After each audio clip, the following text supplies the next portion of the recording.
Bachman, Fred Turner, welcome to the Legends of Classic Rock. It's great to see you. Thank you. Thank you. It's great to be here. I love your shirt. Thank you. Did you really know Mark Bolan of T-Rex? We, as Brave Belt, way back in what, 72-ish? Yeah, 72. Yeah. Played in Detroit. Right. I think it was it Cobo Hall? No, I don't And think, this I was don't Mark think it was- Bolan. And so we actually did a show with T-Rex and Mark Bolan, this little, cute little elf of a guy, but great music. I mean, that was the Bang a Gong. He was really hot then, you know what I mean? It was He like, really yeah, was. he was incredible. Yeah.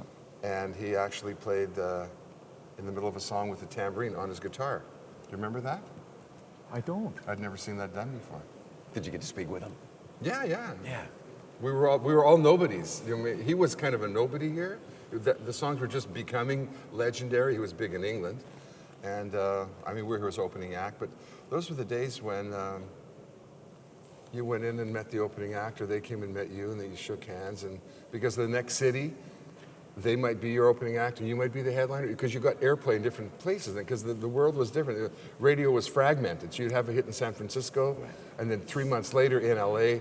Here it happens all at once, and it's over all at once. You know what I mean?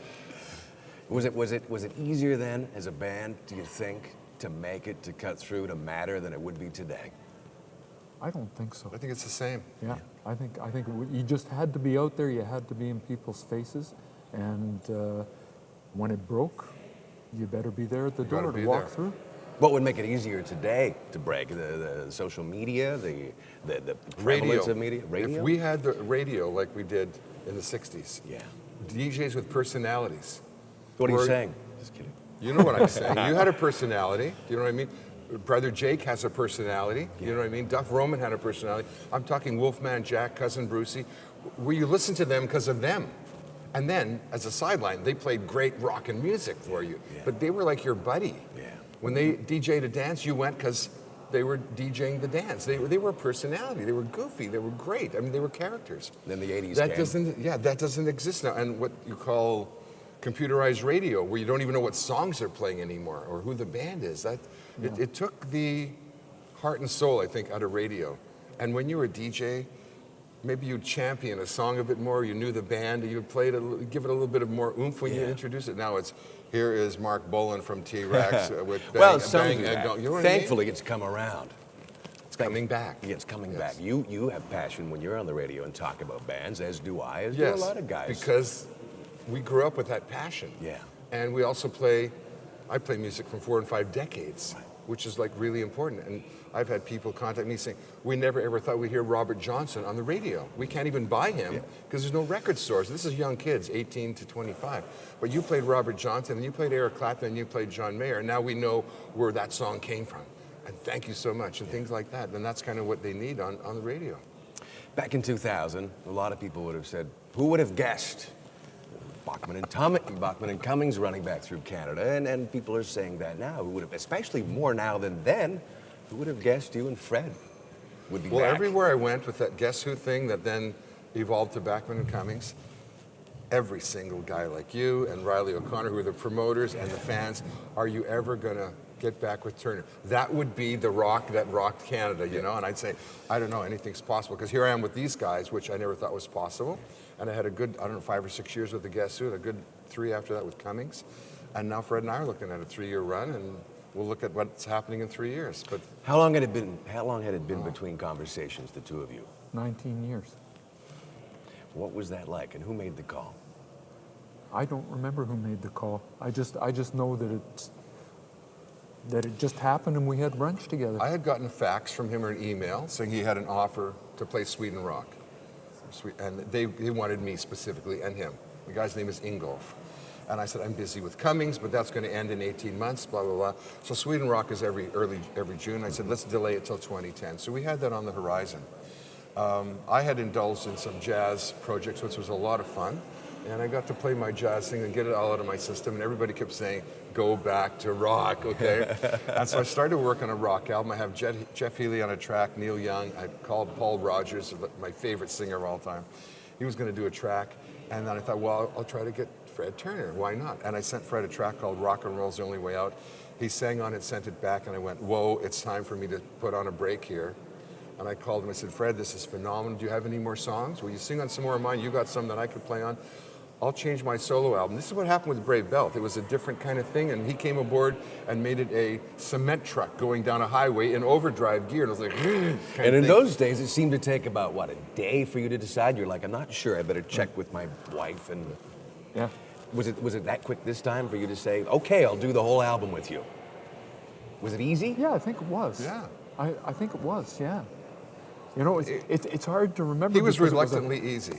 it was a couple of years ago, and I was retired.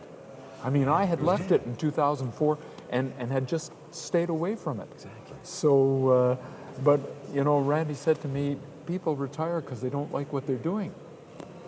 What are you doing?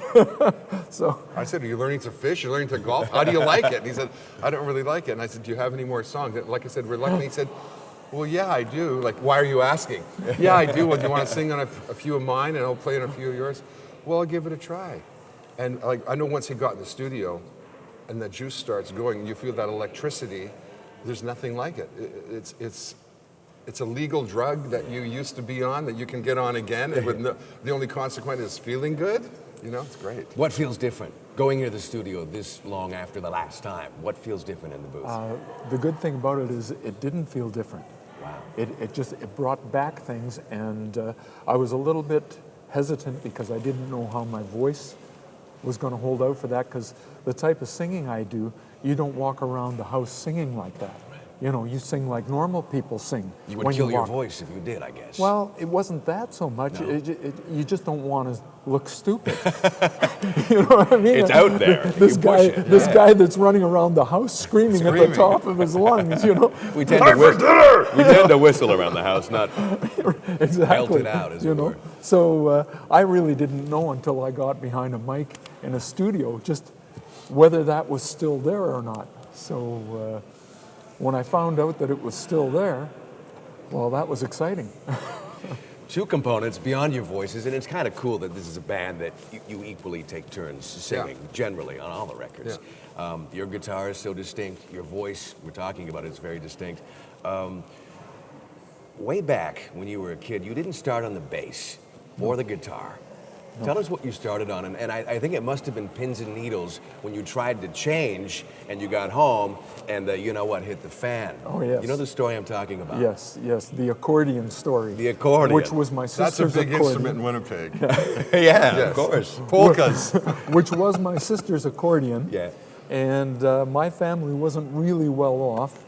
And when my father found out that I pawned the accordion to go in and grab a guitar and amplifier that I couldn't pay for, and he wasn't going to pay for, yeah, it hit the fan.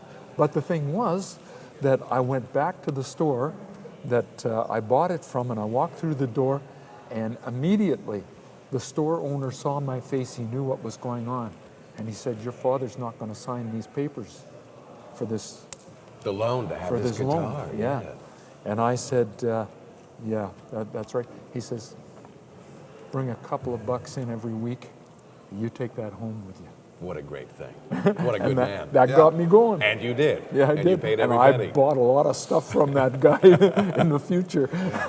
So then you taught yourself to play, or you followed other people's lead? Yeah. Well, back in those days, that if you wanted to play that kind of music, rock, there was no one to learn it from, except off the records.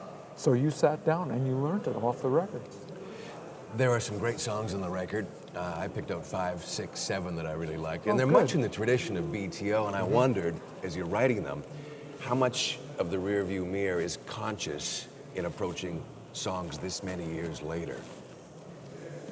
How much of what you did then did you think about? I don't think it's the rear view mirror. I think it's just getting back into the sense of writing, and that's your feelings. That's the way you write, or that's what you learned as you were coming up. It's something that you have within you. That's your character, and then you research what's out there, and you add that, and it becomes what you are.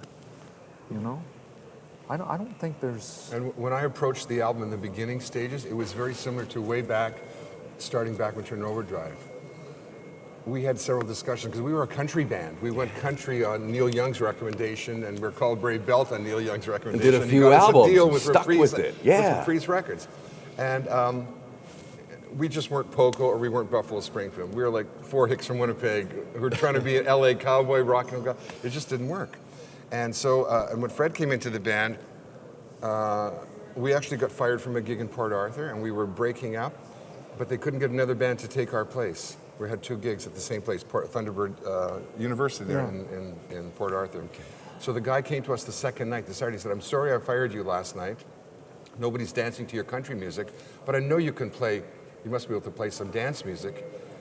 I'll pay you your money because I can't get another band for tonight. It was a big final basketball game at the university and everyone was coming into the cafeteria. So we went in at noon and I said, what can you sing that people will dance to? Proud Mary, Jumpin' Jack Flash, Brown Sugar, great. I can do Ohio, you know, the Neil Young kind of songs.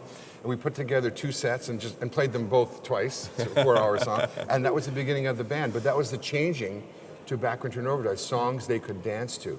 And then doing this album, I went to a similar thing, Creedence Clearwater, the Stones, you know, the Who, power rock, AC/DC, power chord rock and roll, Cream, Hendrix. So some of these songs, they have little, you can hear little Hendrixy things, little Cream things. It's us, but that was the beginning. Let's pay a tribute to Cream and how they made us feel. When I hear Sunshine in Your Love, the minute you hear da da da da, it's turn it up, man. Yeah. You know what I mean? And always. And same with da da da da. When you hear you crank, these are signals to us to turn it up. Riffs. I wanted those riffs, yeah. So we worked on that, and I'm so happy with the album. It's great. Explore Music wears English Laundry apparel.